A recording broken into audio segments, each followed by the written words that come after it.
All right, this is a short video to go over two questions that someone in class had a question on, and I figured more people would have the same question.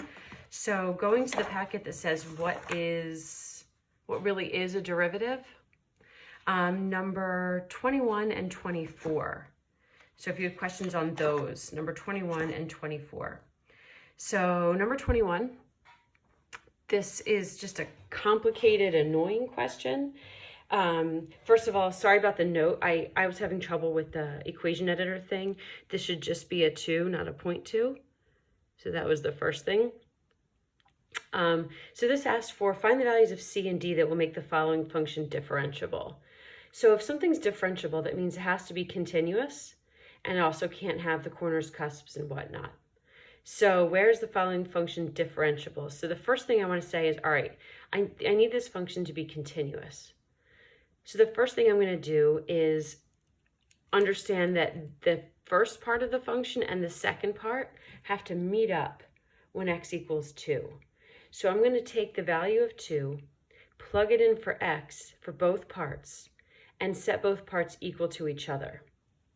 So I take the 2 and I'm plugging it in for this x, and setting it equal to the other part of the function with x also replaced by 2.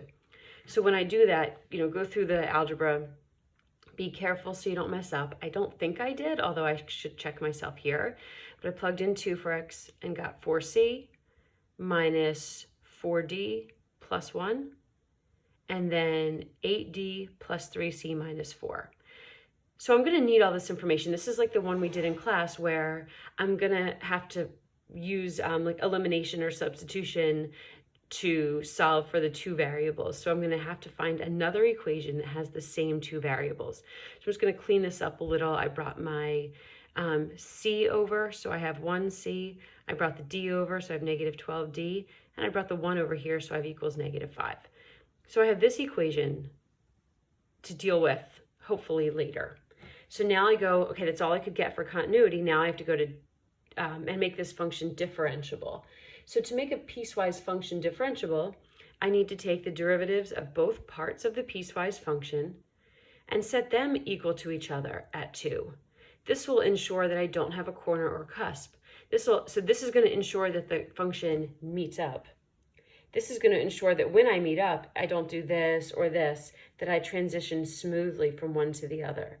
So who knows what happens, but that transition from the one where x is less than 2 and the one where x is bigger than 2, that transition should be smooth so that the tangent line doesn't have to wobble on that transition. So maybe one's a parabola and one's a line, that's okay. But I can't have the parabola turn into the line like that. I would need the parabola to turn into the line in a way that the tangent line would not wobble over that corner. There shouldn't be a corner. So to get that to happen, I take the derivative of both parts.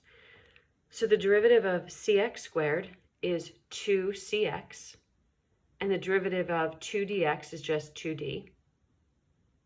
And then the derivative of dx to the third is 3dx squared. That's a constant. So this is all I have for the derivative. I'm going to plug 2 in for x to both parts and also set them equal to each other. So plug 2 in here, I'm going to have 4c minus 2d, and it needs to equal, put 2 in here, 12d. So now I know, okay, I have another equation with c's and d's. Let me make this one look like this one. So I got the 12d over here, so 4c minus 14d is 0. So now here's my second equation. Now it's all algebra. I'm going to put them on top of each other. I multiplied this one by 4 so that I'd have 4c minus 48d equals negative 20. And I didn't need to multiply this by anything. That was set. Oh, right, I think I made a small mistake here. So now I need to subtract. Let's fix that. So when I subtract minus plus, that's a 0. So negative 48 plus 14 is going to be negative 34. So let's fix that.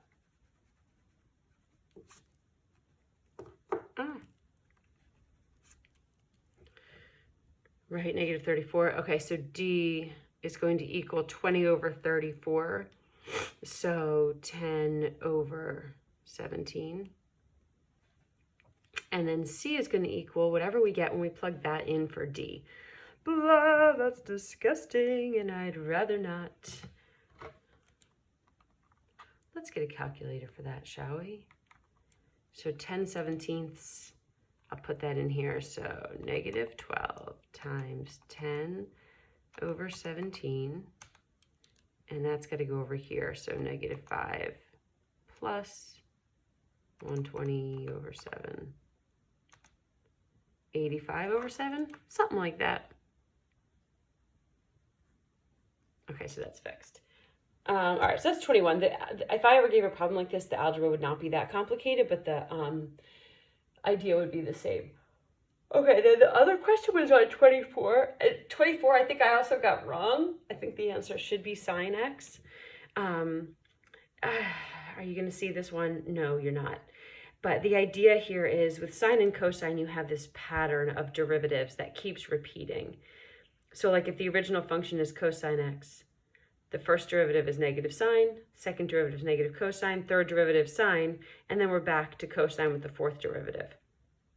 So I was looking for like a pattern. I mean, I have a pattern now. The fourth derivative is cosine, the fifth derivative would be negative sine, the sixth would be negative cosine, the seventh would be sine, the eighth would be back to cosine. So there's this derivative that every four, or there's this pattern that every four derivatives we get back to cosine. But I think I still actually did it wrong. So I think the answer should actually be the 999th derivative of f is sine of x. I took 999, I split that up, I divided it by 4 to find out what the remainder would be. And I found the remainder was 3. So the last time I did it, I went 1, 2, 3. That's the answer, but that's not actually the way it works. I think I have to count from here 1, 2, 3 and get that the answer would be sine. Go through this in your head. Like it could be like, there's been SAT questions like this where you have to like follow a pattern. I mean, you obviously can't count out to the 999th, but start to play with like what the pattern is as you go through. And if I find out what the remainder is, if I divide 999 by 4, that can get me to the answer. I went around and played with it and said, okay, what if they asked me for the 10th derivative? If I divided that by 4, I'd have a remainder of 2. I know that the 10th derivative should be, there's the 9th. I know that the 10th derivative should be negative cosine x. So the remainder of there was 2, so I should count down 1, 2 from the top line. So whatever, make your own system. Don't stress a lot over that, but that is the way I thought about that problem.